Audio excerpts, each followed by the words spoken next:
won't scare myself or you. Maybe this is better. So, good evening. It's great to be here. I've never been here before. I'm Robert Buxton. I play classical piano, and at the end I play a little gospel. I'll explain to you the whole history and why I do all that music.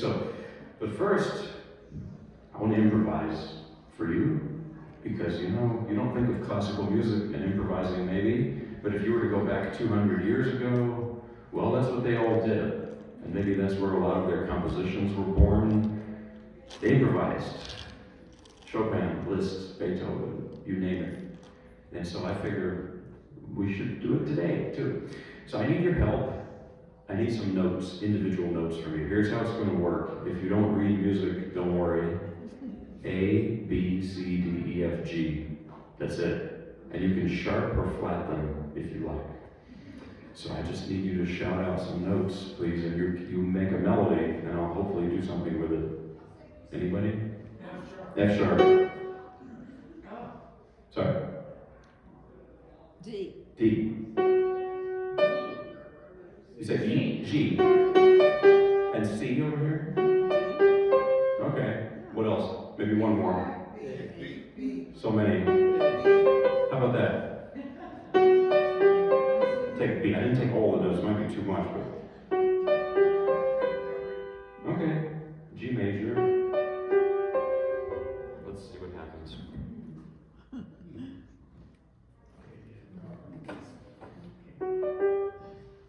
another key.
Improvisation.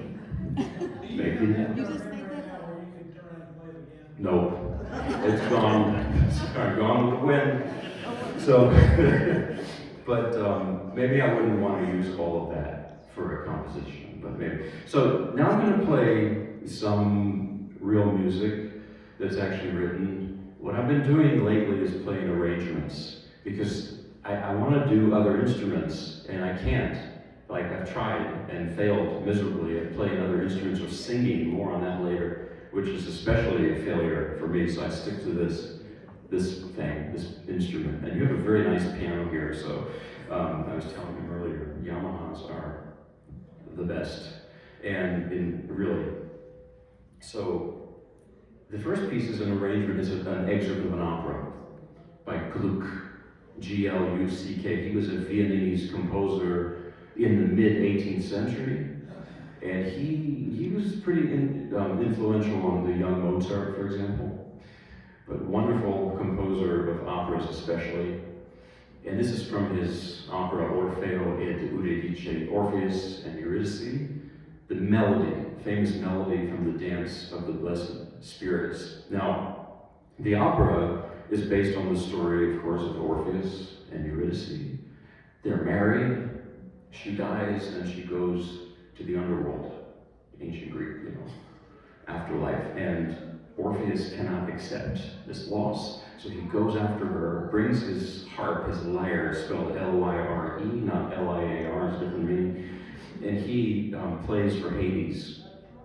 And Hades finally relents and says, you can take her with you to earth, but don't look back. That's your condition, not to look back. Maybe you've heard that phrase before in other stories, like in the Bible, don't look back. And unfortunately, Orpheus does look back. How could you not? You've rescued your wife from the underworld, and he loses her forever. That's the story. But in the opera, which 1761 I mentioned, it was written, they changed the ending. And she comes back at the very end, and they have this big celebration, and everyone lives happily ever after. I thought about why is this? Why? I like it to have that positive, conclusion. It's because I think the 18th century, especially, there was the age of Enlightenment, the times of Rousseau and Voltaire. They didn't like these kinds of endings to things. So maybe that's part of it. But this melody, it's a flute solo in the opera. And the scene is that Orpheus is in the Elysian fields, which is where ancient Greek heroes would go after they died. It's like heaven, it's a pastoral setting. And he's being consoled by the Furies, these other ancient Greek characters. So this piano arrangement is from the 19th century by a composer named Giovanni Scambati, an Italian, amazing, arranger and composer. And this is his, arrangement. So arrangement is like translation. Good translation is not Google Translate word for word, clunky sort of thing. A good translation is a reinvention of the piece for the new medium or text, right? So this is, there's liberties taken with the original. This doesn't really sound like the original is what I'm saying. So the melody from Gluck's Orfeo, arranged by Scambati.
was a famous actor, Timothy Chalamet, if I'm saying it right.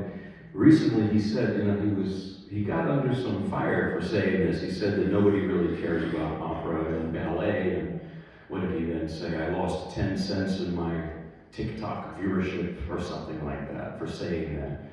And of course a lot of people were upset. I was upset because, this is kind of what I do. I mean, I don't sing opera, but, it's close. And I was thinking about it because it can be that way, maybe. I think there's two ways to approach a classical music piece. One is to try to preserve it, to play everything that's exactly as written. And I respect that a lot. It's a very noble intention because you want to preserve it. But sometimes in the attempt to preserve, you kill it. And there's another way, which is you can bend it, you can play with it, you can improvise sometimes, you can interpret it. And I think a great piece of music, it can withstand it. Like a bridge is supposed to move right when the wind blows, so and not break. And so about this piece, I think if you've ever, I know it's an old piece and it's an old story, Orpheus, but if you've ever lost a loved one, you get it. You don't have to know theory and history. Music theory and history are secondary and they complement that. But the first thing is the emotional thing. That's what I'm saying. When you listen to classical music, don't feel that there's some secret knowledge somewhere on how to understand it. Because if there was, I'd love to know it. But I'm just saying that trust your gut is what I mean. When you listen to music, trust your emotion. The intellectual stuff comes later. Anyway, next I'm going to play an arrangement of a very famous piece, the Ave Maria by Schubert. And about my attempts at singing, I have some good friends who are singers. Singers are amazing people. Their body is their voice. I mean, their bodies are instruments, what I meant to say, excuse me. Their body is their instrument.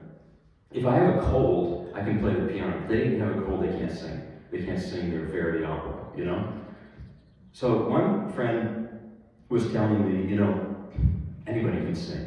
You just have to breathe, and you have to be genuine and reach into yourself or something, all this kind of hippie stuff, just relax and sing. And I said, really? Okay, so I opened my mouth and sang. And they said, well, maybe not anybody can sing, so I don't sing, But Franz Liszt arranged this piece, and he arranged many others. And the story of it is Schubert died in 1828 at the age of 31. He was 31 when he died, very ill in his last years, and he knew his time was limited. I read one little detail. He was even homeless much of the time later in his life. He would fall asleep on his friends' couches, wearing his glasses, and then he'd wake up with his glasses still on because he would compose until the moment he fell asleep. And in the moment he woke up, that's how much he was writing. He would play piano in bars for scraps of food sometime while he was so ill and dying. And when he passed, he was penniless and unknown except for a small group of his friends. But after he had died, Liszt and others came across his music and they were just stunned. Liszt especially was taken with the Lieder, L-I-E-D, or the German word for song, voice and piano. This is one of them. Did you know the text for this is not the Latin Ave Maria, Hail Mary, praise? That's usually what people sing. It's German, it's a German text, an excerpt of Sir Walter Scott's poem, The Lady of the Lake, in German translation. Also a prayer to Mary, but it's a different thing altogether. So there's something to tell your friends, hey, did you know, no, maybe in a nice way, but I don't mean any one-upsmanship or anything, but it's true. And so what Liszt does here with this arrangement, because arranging is like translating. The arranger makes it their own. He gives you the melody pretty much as it is in the original Schubert at first. So we have.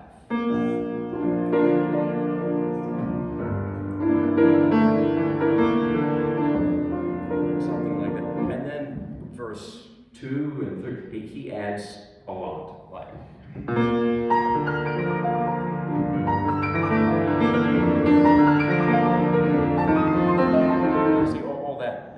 In the right hand, all that business, that ain't Schubert. Liszt added that in. Why did he do it? Was he showing off? Some people say Liszt was just a show off. I don't think so. I think he understood that if the song with the singer repeats the same music over and over again with new words, but I can't do that on the piano, so we have to add variety somehow, and that's how he does it. So he transforms it into actually a piano composition list. So here is Liszt's interpretation of Ave Maria by Schubert. There it is. It's very sensitive mics.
Thank you. So now here's a piece by Liszt himself, not an arrangement.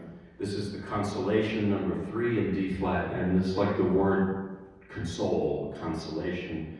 And the title comes from poetry by Alphonse de Lamartine, Consolation. He named some of his poems consolation. So Liszt borrowed that. Liszt liked to borrow things from outside of music, from painting, from literature. He wrote a Dante sonata based on the Divine Comedy.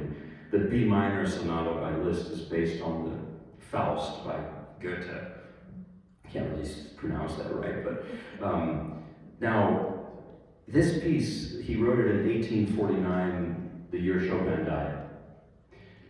Liszt considered Chopin a friend. Chopin did not consider Liszt his friend, probably. Chopin, read his letters sometime, or diaries too. He was a very caustic person. Really. I wasn't really happy to, as much as I love Chopin. Now Liszt was, as I understand, he was this virtuoso, and he became quite famous. You've heard of Listomania, right? But he was a very, almost a philanthropic person. He was a very kind person, and he would help people, and he learned from others a lot. Like Chopin is the kind of composer who was born with his style. Liszt absorbed others before finding his voice, and Chopin was one of his big influences. I think he learned introspection and poeticism from Chopin. Like this piece, it sounds like Chopin, in the beginning at least. And that's how he pays tribute to his friend. He's writing in his style. By the way, there's a story about the two of them. Liszt was performing some of Chopin's etudes in a concert. And by the way, in the 19th century, concerts were all like this. It was never a giant concert hall with a stage and a piano. That was later. You know who actually, Liszt was the first to do that. Liszt, there was a performance, I think it was at the l'Opéra de Paris, the big Paris opera, and an orchestra played the Symphonie Fantastique by Berlioz, and then he had the idea, let's roll out a piano, and he played his arrangement of it. And no one had even considered playing in a giant hall for a piano. Why would you do that? But at any rate, Liszt was playing some of Chopin's etudes, and he was adding a lot of notes, because that's what Liszt did. He would always add his own thing. Chopin got so mad that he ran up to him during the performance, I think, and screamed at him. He said, if you're gonna play my compositions, play what I wrote. Yeah, but so Liszt here, he's paying tribute to his friend. Liszt even wrote a book about Chopin after Chopin died. That's really love, it's devotion to him, even when he wasn't so nice back. This piece also, 1 year prior, 1848, was one of the worst years in European history. There were street fights, people were dying, fighting revolutions in the street. And I feel some of that disillusionment and sadness from that in this piece. I've heard this comparison, 1968 in this country. That's what 1848 was like in Europe, just devastating years. So here is the Consolation number 3. It's very introverted and understated, which for Liszt is pretty remarkable. So.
Schumann was a contemporary of Liszt's, of Chopin's.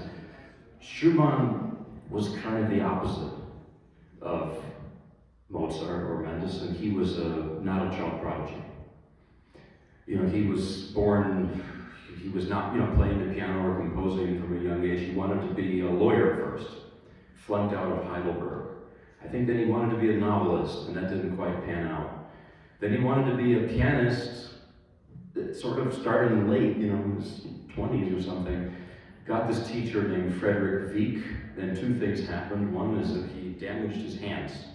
He got a device to strengthen the pinky finger, supposedly, and it damaged his muscles. He couldn't play after that. And then he also fell in love with the piano teacher's daughter, Clara Wieck, and the teacher didn't approve of this, and there was this whole mess. They eventually did get married.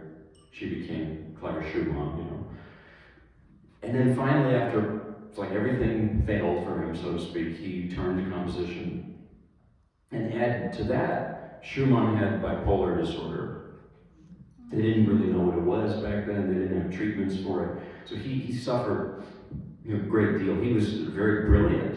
A lot of people with that condition are absolutely brilliant, but it's a very, very difficult thing to manage, especially back then it was. So his music, you can kind of sense it because there are these extremes of emotion in his music. Some of his music is just manic, like this piece I'm going to play first. And by the way, he created a character for that, a literary character in his writings. Florestan was the manic character, the extrovert. Then the next piece I'm going to play is the opposite. It's rather sad, it's quiet. And that's Eusebius, that's the depressive side of Schumann. He called it Eusebius. So this first piece is actually one of Schumann's arrangements of Paganini caprices for violin. Paganini was born in Genoa in the late 18th century, and people thought he was possessed by the devil. This is the same accusation people gave the great blues musician Robert Johnson, the Mississippi Delta blues musician. Same thing, nonsense. But if you imagine Paganini came out of that world of the powdered wigs, Versailles, that world hated him. But the younger generation, people like Schumann and Liszt, they just admired Paganini. He was like Jimi Hendrix or something.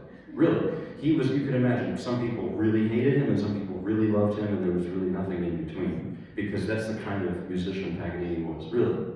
And the original violin piece sounds something like this. It's unaccompanied violin. It's very similar to La Campanella. That's another Paganini. It's that bow technique. Da, da, da, da, da, da. That's for the violin. It's a technique thing.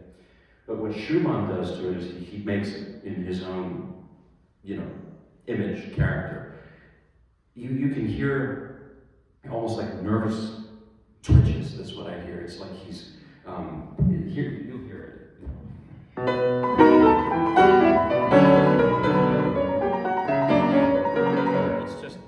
It's a different piece in Schumann's arrangement. And that thing about the nervous twitches, there's another composer that has this, Scriabin, Russian composer, Alexander Scriabin. Like he has that all the time.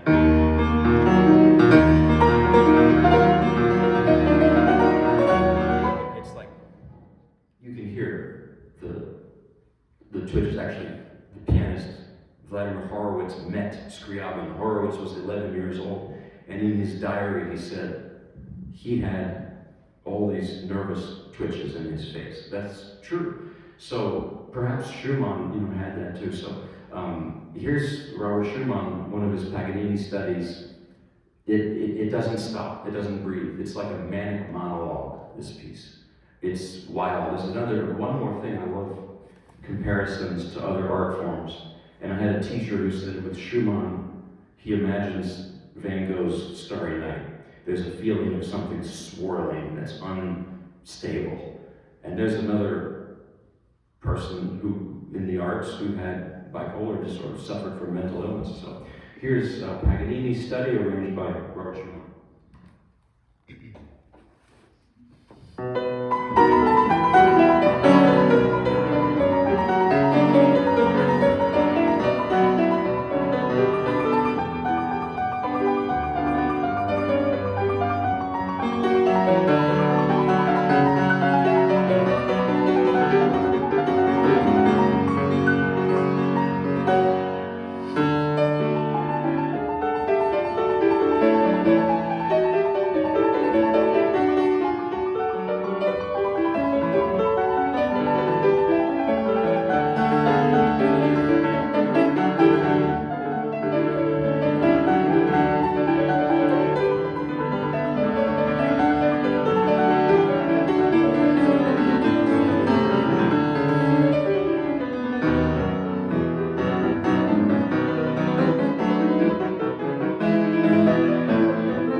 music. The pianist Walter Gieseking was giving a master class in the 50s. Walter Gieseking was a French-born German pianist, and he was not the friendliest person. He was even a Nazi sympathizer, really just not a really bad person actually. So he also wrote a book, which I read, and he argues that a pianist should never practice on the piano. They should take the sheet music, study it, and just completely mentally absorb it, imagine themselves playing it, and then only when it's perfect in your mind, play it on the piano. A little bit goes a long way of that. It's good. This mental practice is very good. But I tried that one summer and I had a really bad headache for a while. So that's Walter Gieseking. He was giving a master class on Schumann's music, and a young 11-year-old was playing, I think, the first sonata by Schumann or something. And this was the 50s, and the norms were different, and also Gieseking was kind of a jerk. So here's the story, but there's a little grain of truth. The boy played, Walter stopped him, and he said, I want you to start again, and whatever happens, whatever I say or do, don't stop. Okay, fine. So this kid is playing Schumann, and Walter Gieseking is like standing right here in this like, little area, screaming insults at him, to the point that the kid, he starts crying. And he's just hysterical. And he's finished with the piece, and Walter Gieseking sits down on this little couch afterwards, and he says, good, now you're in the correct frame of mind to play Schumann's music. He could have explained it differently, but, And now this next piece is the opposite of the last one. It's so calm that it's eerie. It's eerily calm. And this is something he wrote in his last years. Shortly before he tried to take his life. He was hearing voices, he was declining, his condition was worsening. He jumped in the icy Rhine River in February, and some fishermen rescued him. He survived. He was sent to an asylum with no visitors. An asylum in those days was more like a prison than anything. Not really good mental health care. And actually his wife, Clara, they had a wonderful marriage, connection. She snuck in after 2 years and spent an evening, just spent time with him, went home the next morning. He was gone at 46. He died. And so Robert Schumann, another thing is people will often say in music circles, he was crazy, and I don't like that, because he was not crazy. He had a condition. He was a devoted husband, a devoted father. How many classical composers were? You think Wagner was? Schumann spent so much time raising the kids. Actually, Clara was more famous than him in those days. So she would travel, he would be a stay-at-home dad. But he was deeply involved as a father, and a lot of his late music, like this piece, are based on childhood, the theme of childhood. This is from a set of pieces called Music for Children, Young and Old, and it's called Abendlied, perfect for an evening song. And it just sounds to me serene and placid, and that's it. But a lady told me last week, she said, that piece, I found it disturbing. I said, really? I didn't notice.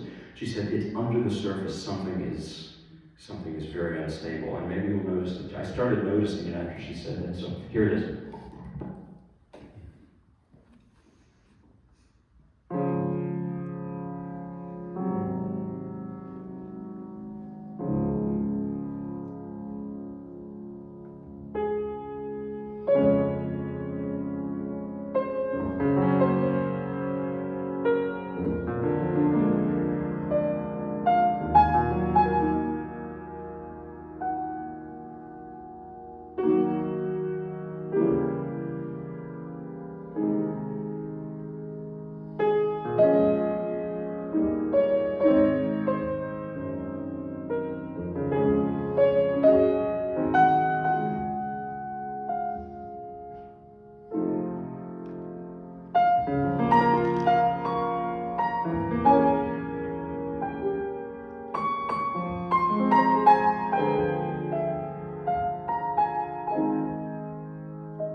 before he went into the asylum.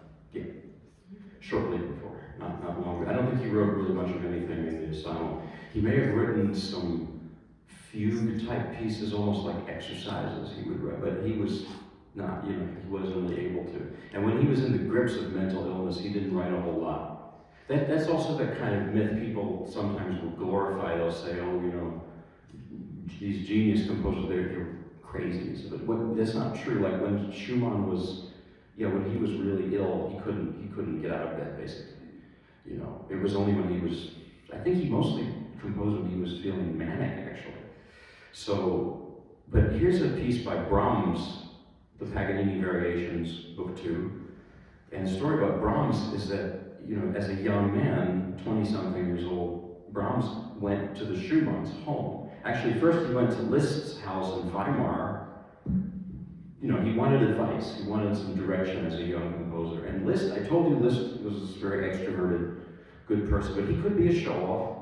And this young guy, Brahms, played something for Liszt, and Liszt said, okay, that's nice, let me play you something. He played him the B minor sonata. Brahms fell asleep. Young Brahms. You think Liszt, he never forgave Brahms. So that wasn't going to work. So then he went to the Schumann's home in Dusseldorf. Clara Schumann opened the door and was struck by this, you imagine Brahms with the giant beard and everything. He couldn't grow a beard until he was in his late 40s.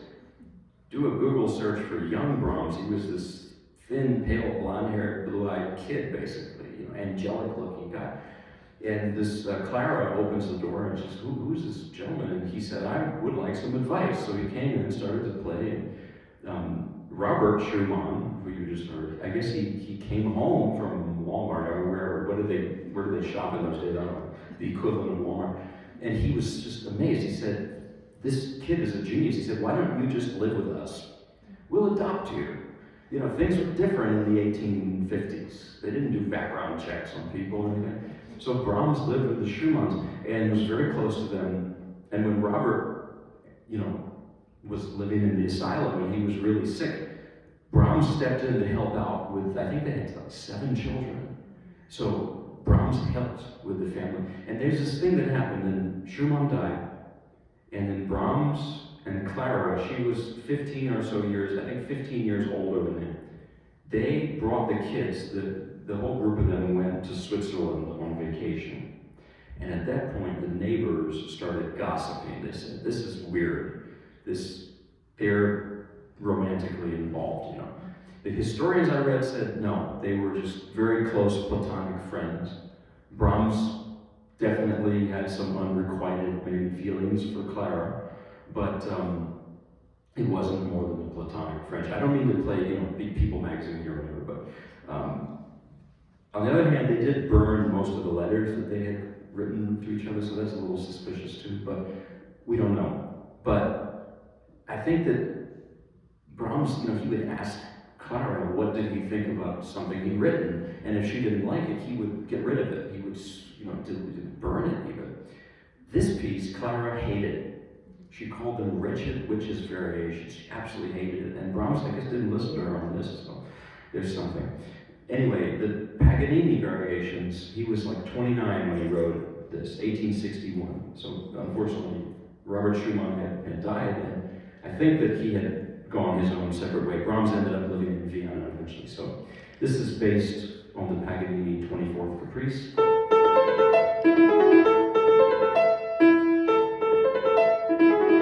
Famous thing. And he just does these variations. And what Brahms initially imagined this as a set of exercises, and that's it. Just finger exercises. I call them finger torture because they're very difficult. But then he realized that they were more interesting and they had more soul than an exercise, so he just changed them to variations. But even for these high-powered, fiery, because this Paganini was just fire breather, that's what he was. Even in this piece, you hear Brahms's, maybe his unrequited feelings for Clara. I mean, what do you think this is for the 29-year-old to write this?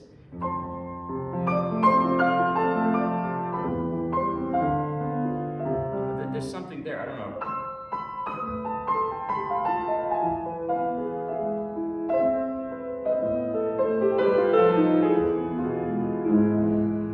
I think this is the paradox of Brahms. He was from Hamburg, a North German city on the North Sea, I think.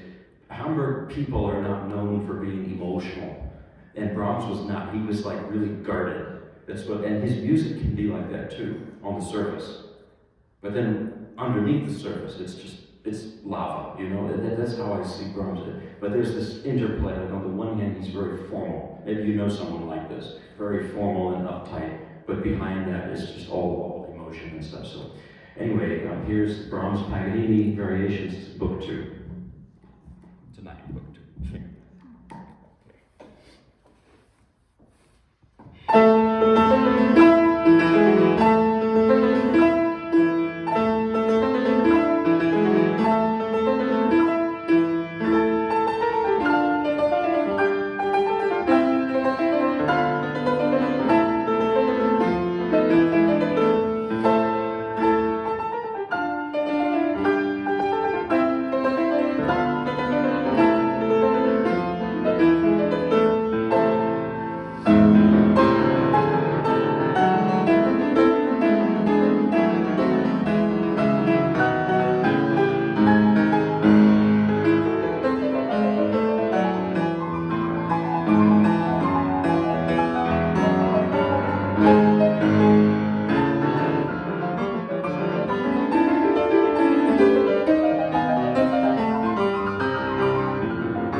that's in a very different mood. And it's based on that same Paganini. But this is from 1935. It's an excerpt of Rachmaninoff's Paganini Rhapsody for piano and orchestra. I don't bring an orchestra around, so I'm trying to smush it all into one piano. That's the technical term. So in the beginning of the piece, yeah, it's the same Paganini. But in variation 18, he does something really brilliant, is he turns the melody upside down. So if you take and you turn that upside down, you get this. Maybe you've heard that before.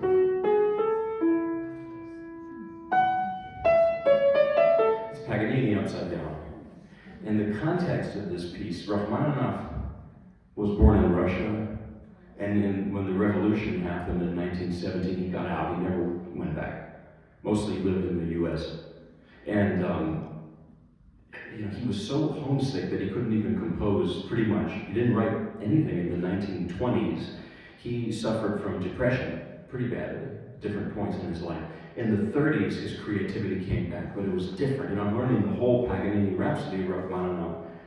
Maybe next time, it's still fresh for me. And it's completely different from his early music, but in this piece, he goes back to his early style. This is like he's returning to Russia in his mind. This is so nostalgic, so homesickness. My mother's Russian. She came here in the 1980s, and she lives about 25 minutes from me down the road, and she's always making Russian food and calls me up. You have to come eat borscht. I make borscht.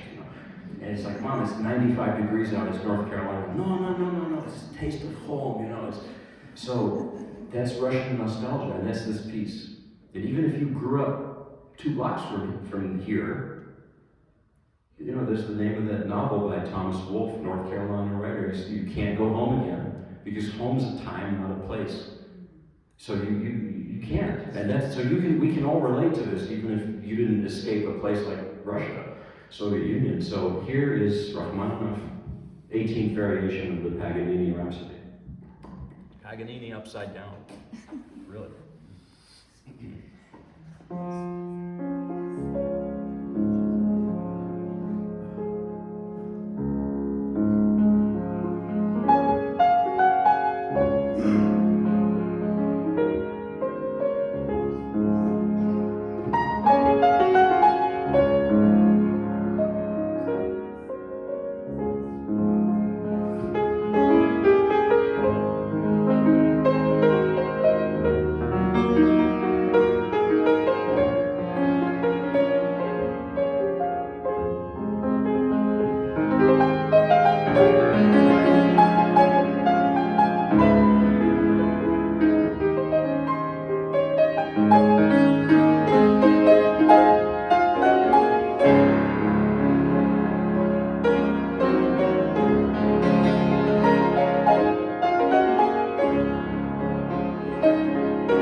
actually a little fun to close. This is new for me. It's pretty new. I'm wondering if I should do both versions of one of those. Very short piece, "The Flight of the Bumblebee" by Rimsky-Korsakov, guys. And I learned this in honor of the fact that I was walking outside the other day and several bees were flying around my face.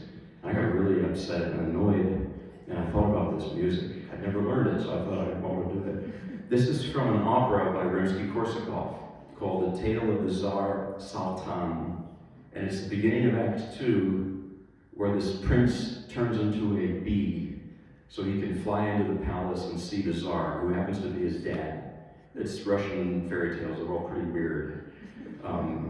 And the piece, it really sounds like a bumblebee. So I'm debating with myself this. I have two arrangements of this. The first is the Rachmaninoff version, which sounds like one bee.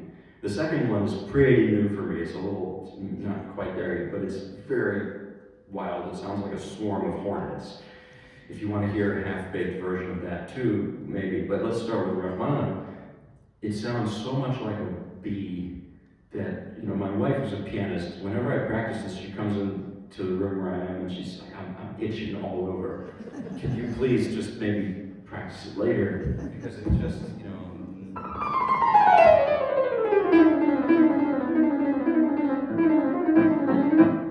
it's a bee.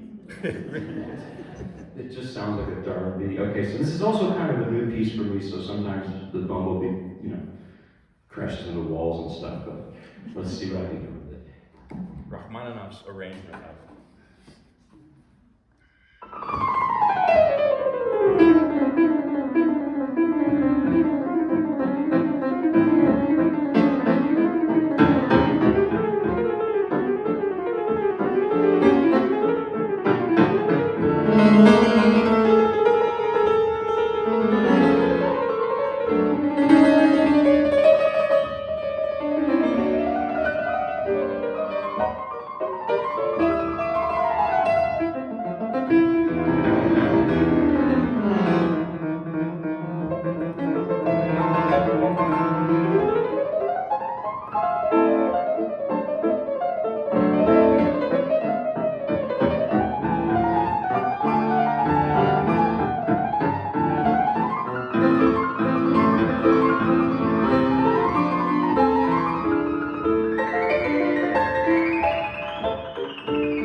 Maybe I'd try the other version. This is the Georgi Chifra version. It's still a little undercooked, but it's, I just love to play it. Sounds like a swarm of hornets. Chifra was a great 20th century Hungarian pianist. He was a gypsy.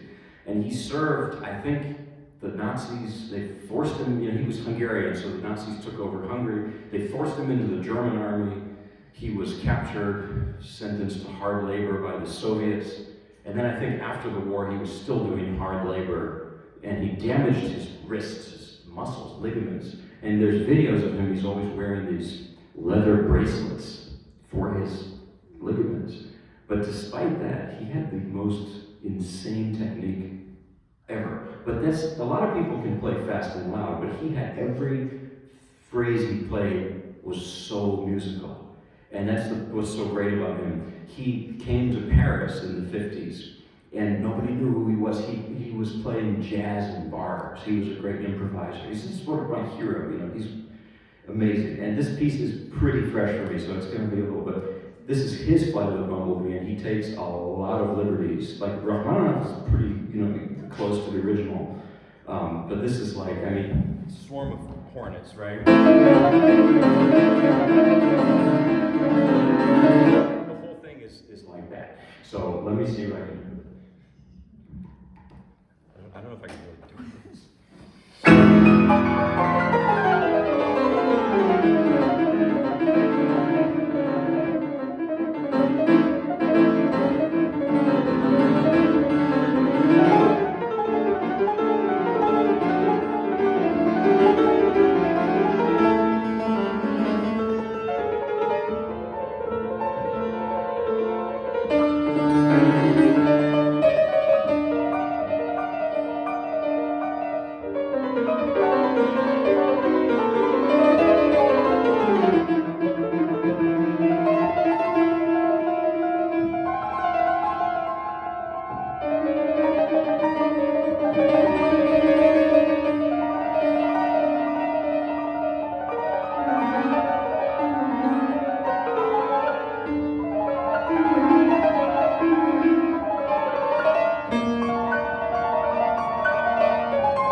gospel. I love playing gospel music. So I told you my mom's an immigrant from the Soviet Union. My dad's an immigrant also from Southern Virginia. And so he raised me on old-time gospel music. Here is wonderful, it's African-American spiritual. Give me that old-time religion. I'm going to do a little improvisation with it. It's a little new for me, also like the bumblebee, so we'll see what happens.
So now, thank you. I'm going to play a couple more gospel. This is Where Could I Go But to the Lord. So the guy who wrote it, I think his name was J.B. Coates. He was talking to a neighbor that was dying and that was the words the neighbor was saying. Where could I go but to the Lord? So, when I was growing up, my mom was introducing me to all the classical music. At the same time, my dad was always saying, when are you going to learn some real music? So that's what he was talking about, right? So.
I'm going to do one more real quick. This is Turn Your Radio On by Albert E. Brown. It's an old gospel favorite. All right.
I guess that's all, and I'll see you all sometime. Thank you all for coming out this evening, and have a wonderful weekend. Yeah, if you have any questions, thank you very much.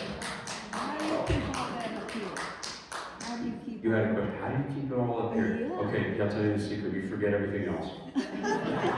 My keys, I went to get dinner earlier, and of course, because I'm a half Russian, half Southern, I went to get barbecue. I was in Salisbury at Hendrix, and it was really good.